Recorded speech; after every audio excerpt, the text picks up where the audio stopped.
अच्छा रोचक लगा इस मायने में कि जिस तरह से इसको शूट किया गया और बहुत ही अच्छे माहौल में ये हुआ, तो मुझे बहुत खुशी है कि हम इसके साथ जुड़े और आप सब दर्शकों को भी इसकी बहुत सारे शुभकामनाएं। तक आपने सुना होगा जब कोई बड़ी तपस्या करता है, हाँ, चाहे भगीरथ तपस्या हो, चाहे विश्वामित्र जब आपने देखा होगा, चाहे इस तरह की जब भी कोई बड़ा कठिन लक्ष्य उठाता है तो भगवान भी परीक्षा लेता है। छोटे छोटे झंझावात, छोटे छोटे झगड़े, छोटे छोटे उलझाव वाली चीजें भेज देता है। उन उलझाव में अगर फंस गए, उलझ गया तो वही रुक जाएंगे आप, और उनसे उबर गए तो आगे निकल जाएंगे। लेकिन उस उलझने वाली चीजें बहुत सारी चीजें होती हैं, मायावी चीजें होती हैं। तो निश्चित तौर से कोई पैसे के मद में आ जाता है, तो कोई चरित्र के और ये जो झंझावात उसमें मद में आ जाता है, कुछ ही न कहीं उलझ के आदमी रह जाता है। ये लगभग 70 to 80% होते हैं।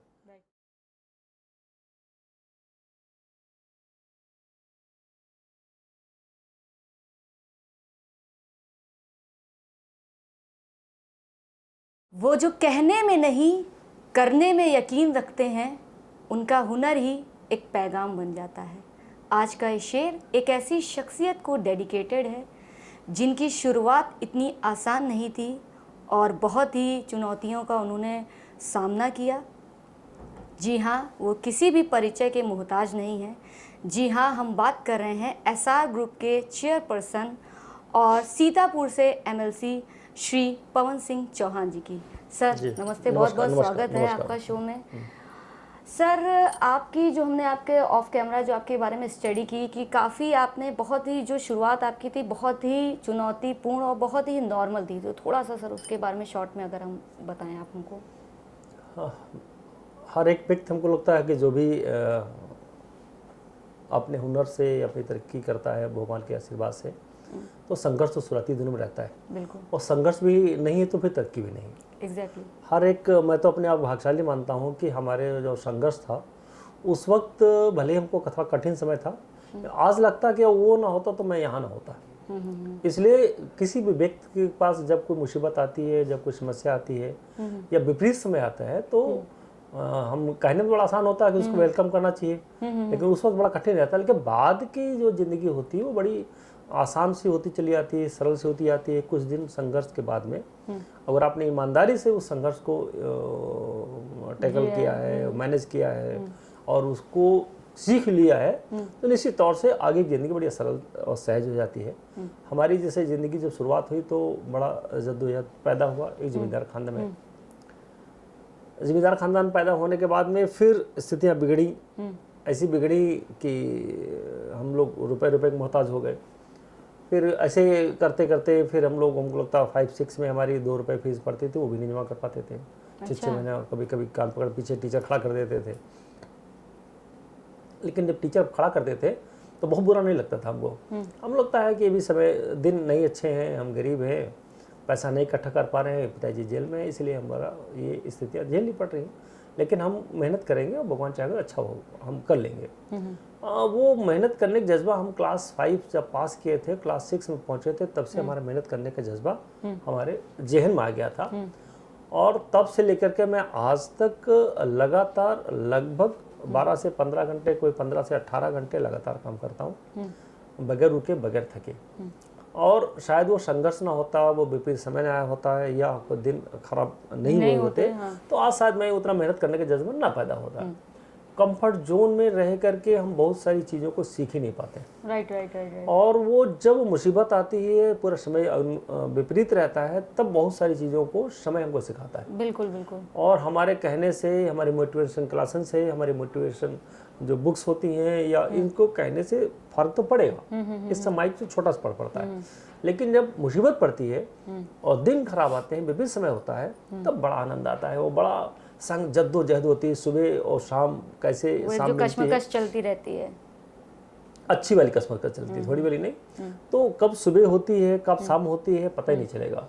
और जब दिन गुजर जाता है तो लगता है आज बड़ा अच्छा दिन निकल गया।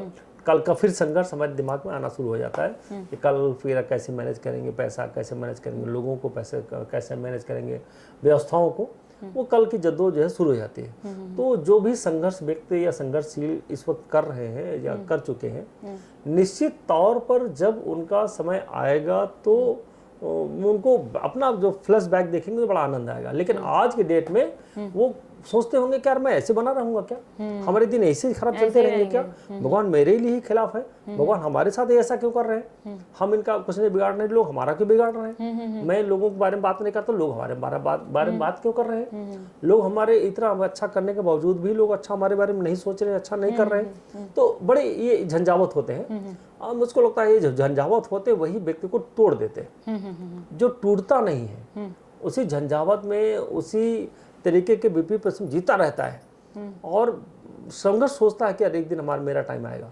ऐसा होता है ना, मेरा टाइम आएगा। तो जब इस तरह की बातें होती है मेरा टाइम आएगा, उसको सोच करके वो मेहनत करता रहता, तब हमको लगता है कि वो व्यक्ति उस त्रासदी से निकल करके फिर एक अच्छे माहौल में, अच्छे व्यवस्थाओं में, अच्छे समाज में पहुंचता है। फिर वो समाज उसको हाथों हाथ ले लेता है। जो समाज, जो व्यक्ति, जो लोग हमारे पीछे पड़े रहते हैं, फिर वही लोग हमको आगे पीछे पड़ के, हाँ मोटिव पीछे पहले पीछे पड़ते हैं खींचने के लिए, फिर वही व्यक्ति पीछे पड़ के हमको आगे धक्का लगाते हैं कि और आगे बढ़ो। लेकिन वो समय बड़ा कठिन होता है, उसको मैनेज कैसे किया जाए। तो मुझको लगता है कि हर व्यक्ति के पास ये समय आते हैं, जब आए तो उसको वेलकम करते हुए उसको कैसे उससे बाहर निकला जाए, कैसे उभरा जाए, उस व्यक्ति को जो सोचना चाहिए। अगर व्यक्ति नहीं सोच पा रहा है तो निश्चित तौर से टूटेगा, बिखरेगा, पूरा परिवार भी, समाज भी, सभी लोग कहीं ना कहीं उससे परेशान होंगे, ये निश्चित जानिएगा। आपने किसी इंटरव्यू के दौरान कहा था कि जब चुनौतियां आती हैं और संघर्ष आते हैं तो उस समय हमारा सबसे बड़ा जो हथियार होता है वो हमारा चरित्र होता है और हमारे मूल्य होते हैं। आपने कहीं इस पे आपका क्या कहना है? देखिए पढ़ाई अच्छे से की है। दोनों आपने बड़ी अच्छा मेहनत कर रखा है। मैं सीधे सीधे बता दूं, व्यक्ति के नीत व नियत, जो भी संस्थान हो, व्यवसाय हो या राजनीति हो या अदरवाइज कुछ भी हो, ठीक है, जो भी कुछ करना चाह रहा है, तो निश्चित जान लीजिए कि अगर जो उसका नीत और नियत दोनों चीज दुरुस्त नहीं है तो बहुत दिन तक आगे नहीं जा पाएगा। नीत और नियत दुरुस्त होती तो भगवान बरकत करते हैं। हमारी अंदर से मैं कुटिल हूँ, अंदर से कुछ विचार करके कोई काम करना चाहेंगे तो हमारी बहुत दूर तक हम नहीं पहुंच पाएंगे। निश्चित तौर है कि हम फरेब करके, इधर झूठ बोल करके थोड़ी देर आगे बढ़ जाएंगे, लेकिन आगे चल के समस्या आती है। तो आगे चल के लगातार कंटिन्यूटी बनी रहे, इसके लिए बड़ा पेशेंस चाहिए, और पेशेंस के लिए हमको भगवान का आशीर्वाद चाहिए। भगवान आशीर्वाद के लिए हमको अच्छे वीडियो, अच्छी पुस्तक, अच्छी संगत, अगर ये चीज़ें नहीं है तो हम बहुत दिन तक अपने आप को मैनेज नहीं कर पाते हैं और हम बिखर जाते हैं, टूट जाते हैं। और हकीकत में जैसे जब भी कोई, आज तक आपने सुना होगा, जब कोई बड़ी तपस्या करता है, चाहे भगीरथ तपस्या हो, चाहे विश्वामित्र, जब हमने देखा होगा, चाहे इस तरह की जब भी कोई बड़ा कठिन लक्ष्य उठाता है तो भगवान परीक्षा लेता है। छोटे छोटे झंझावत, छोटे छोटे झगड़े, छोटे छोटे उलझाव वाली चीजें भेज देता है। उन उलझाव में अगर फंस गए, उलझ गए आप, तो वही रुक जाएंगे आप। अगर उनसे उबर गए तो आगे निकल जाएंगे। लेकिन उस उलझने वाली चीजें, बहुत सारी चीजें होती हैं, मायावी चीजें होती हैं। तो निश्चित तौर से कोई पैसे के मद में आ जाता है, तो कोई चरित्र के, और ये जो झंझावत उसमें मद में आ जाता है, कुछ ही न कहीं उलझ के आदमी रह जाता है। ये लगभग 70 to 80% होते हैं। 10%, 20% लोग होते हैं ऐसे जो उस लक्ष्य से तोड़ करके आगे निकलते हैं, उनको अपना लक्ष्य दिखाई पड़ता है। मुझको लगता है जिस व्यक्ति को, जिस स्टूडेंट को, जिस युवा को, जिस युवती को अपना लक्ष्य दिखाई पड़ेगा, निश्चित तौर से उसको कोई डिगा भी नहीं पाएगा। हाँ, मन है, भटकाव पैदा करेगा। मन बड़ा बदमाश होता है, इसको कंट्रोल करना महाकठिन होता है। फिर भी हम उसी मन को, हमको जब सोच लेंगे कि हमको भटकाव पैदा कर रहा है, हमको डिस्टर्ब कर रहा है और डिस्टर्ब करने वाला है, तो निश्चित तौर से उससे उबर समस्या आएगी।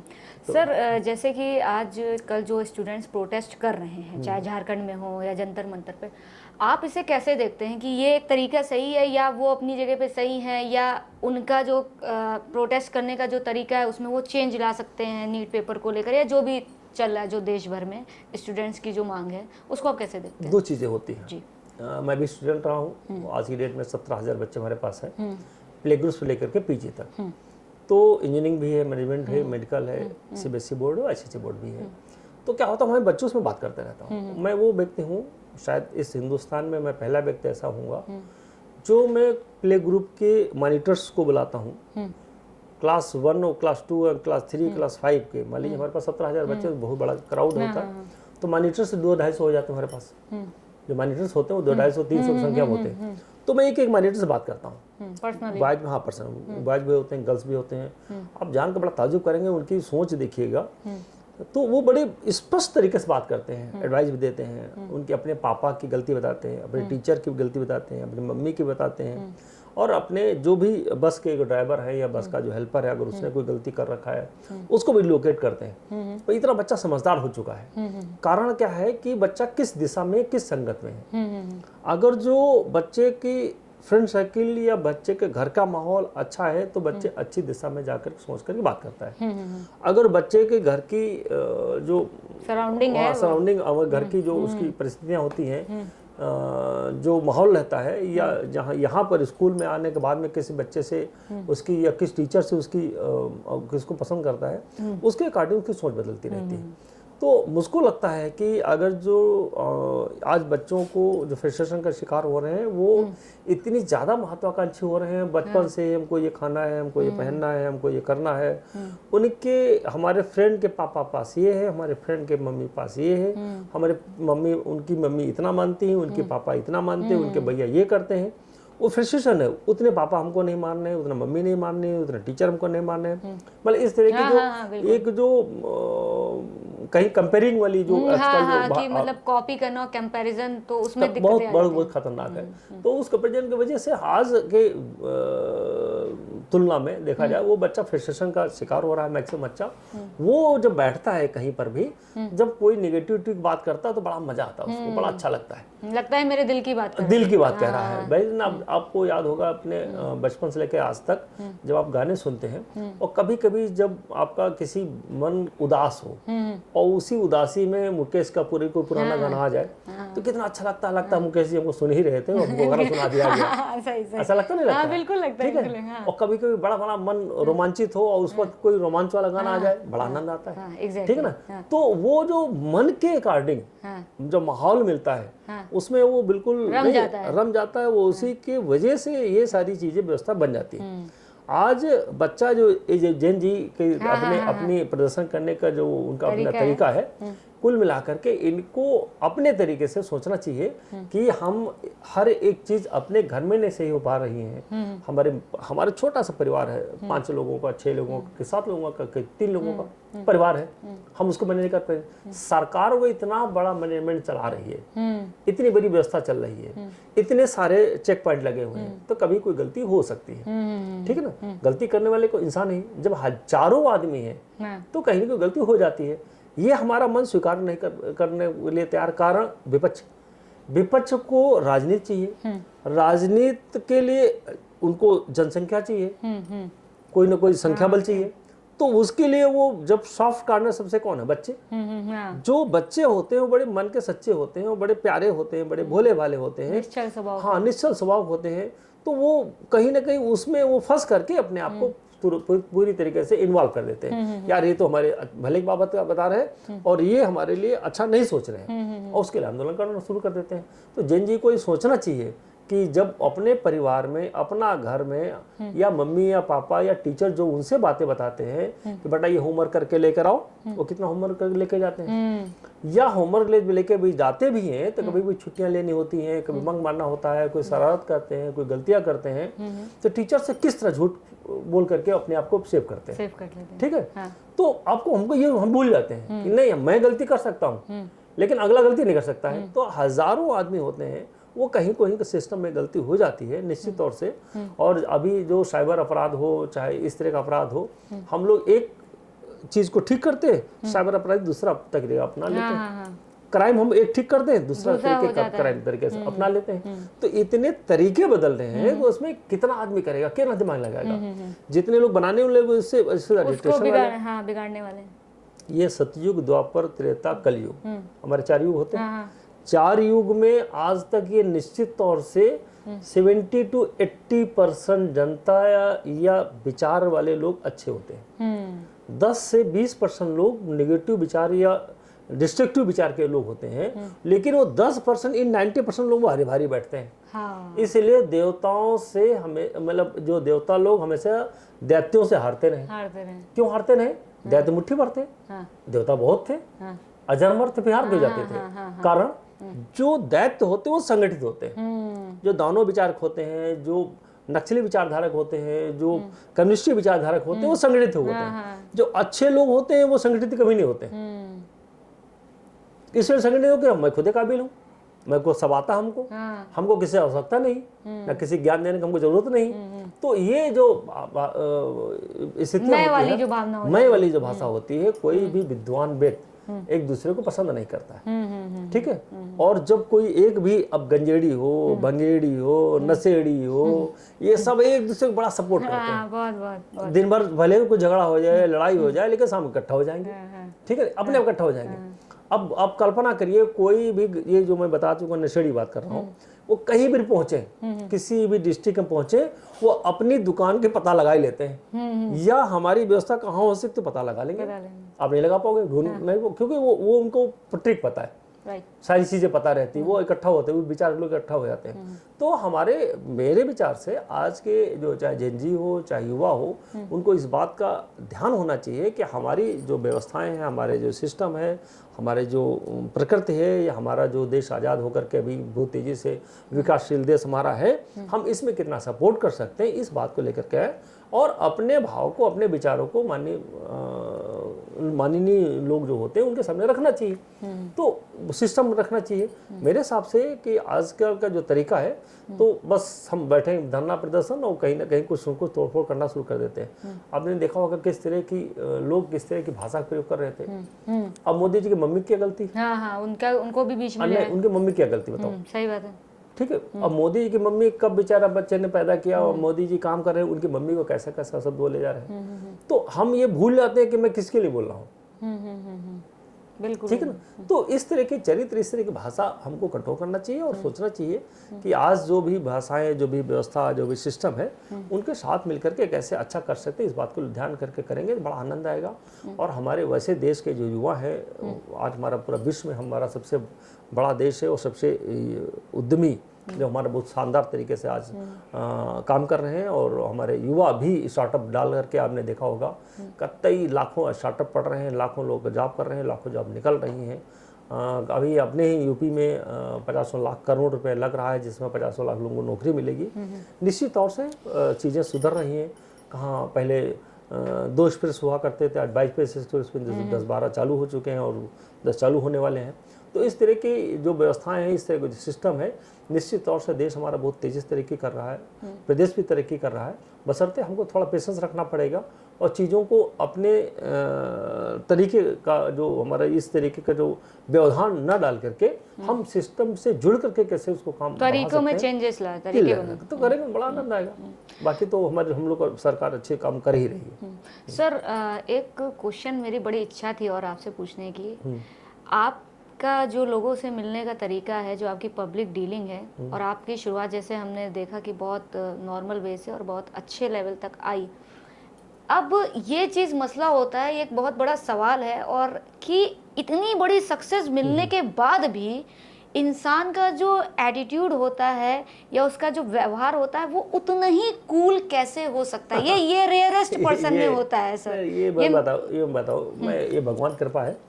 मुझको लगता है हम जो भी काम करते हैं भगवान कृपा से करते हैं, और वो जो भी करता है या जो भी, वो हम लोग कठपुतली से मैं मानता हूँ। हाँ, बिल्कुल। वो जो करवाता मैं करता हूँ, आनंद से करता हूँ। कभी हमारा अच्छा होता तब भी हमको उतना आनंद आता है, बुरा होता तो आपको लगेगा, मतलब सुख और दुख का जो डिफरेंस हो वो कम हो चुका है। इसके लिए मैंने बहुत सारी पुस्तकें पढ़ी, करीब 25 साल मैंने सत्संग किया।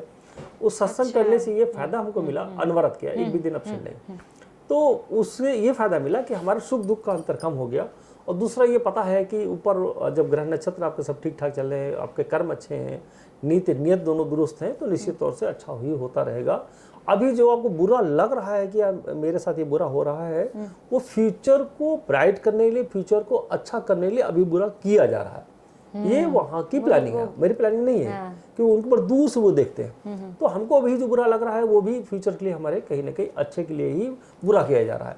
वो जो बुरा किया जा रहा है उसको हम लोग डाइजेस्ट नहीं कर पाते, वो हमको डाइजेस्ट करना आ गया, हताश हो जाते हैं, वो हमको डाइजेस्ट करना आ गया कि नहीं यार, ये जो कहीं ना कहीं ऊपर वाले ने हमको चोट दी है, तो कहीं ना कहीं बड़ी एक मुसीबत से बचाने के लिए छोटी चोट दे दिया है। आपने उसको बहुत कम समय में समझ लिया कि समझ लिया, ये भी भगवान होना कृपा। है। हाँ, इसी तरह जितने भी लोग हमसे मिलने आते हैं, आपने सुबह देखा हाँ होगा, बिल्कुल बिल्कुल तो जो भी हमसे हो सकता है पूरी लोगों की शिद्दत से मदद करता हूँ, किसी भी तरीके की मदद करता हूँ।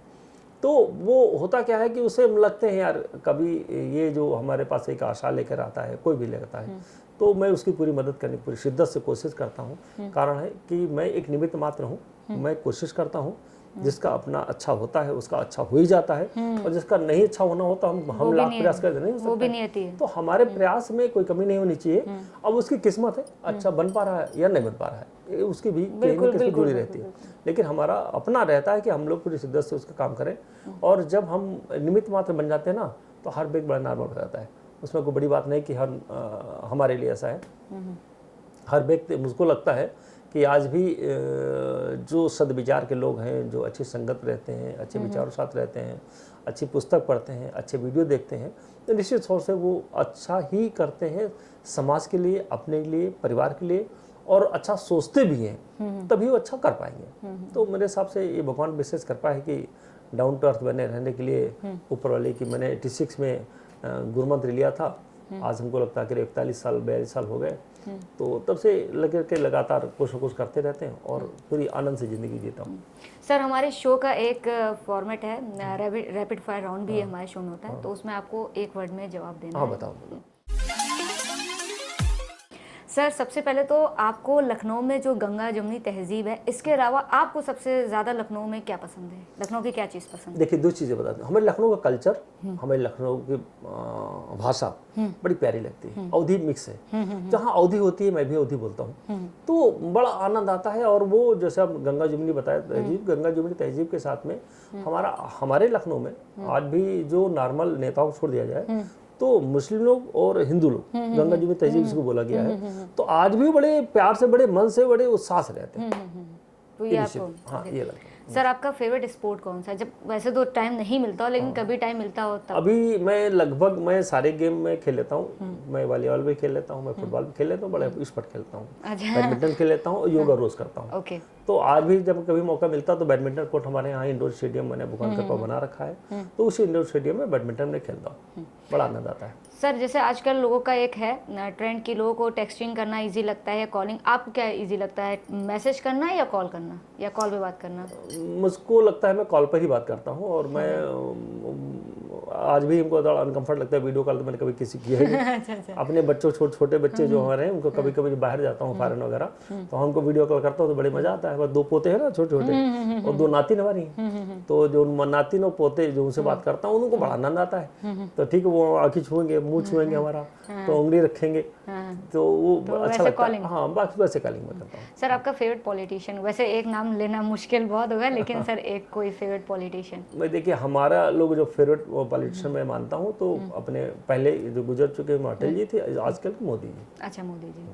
अच्छा सर, एक चीज़ और है कि मान लीजिए आज आपका एक शुरू से था कि आपको मतलब इसी लाइन में आना है, अपना बिजनेस करना। मान लीजिए आप जहाँ पे आज हैं, एक पॉलिटिशियन है, एक बिजनेसमैन, अगर आप वो ना होते तब आप क्या होते? मुझको लगता है कि मैं जो भी कुछ होता हूँ शानदार होता।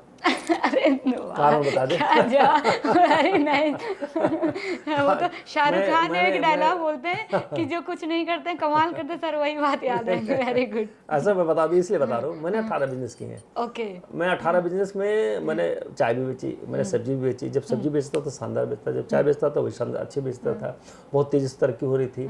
फिर मैंने कपड़े बेचे, मैंने चक्की चलाई, मैंने स्पिलर चलाया, मैंने धान मशीन चलाई, मैंने और लॉटरी बेची, मैंने फोटोग्राफी की, मैंने परचून दुकान किया, मैंने इस तरह की कम से कम 18 बिजनेस मैंने किए हूँ, और सब में सक्सेस रहा। तो मुझको लगता है जो मैं आज तक किया वो भी अच्छा किया, और जो आगे भी करूँगा वो भी अच्छा अपना 100% 100% दे। और कोई भी व्यक्ति, मैं 100% मानता हूँ, जब कोई व्यक्ति अच्छा काम करेगा, अच्छी नीति से काम करे, पूरी शिद्दत से करेगा, तो अच्छा ही होगा, 100% होगा, मैं कहीं कोई डाउट नहीं।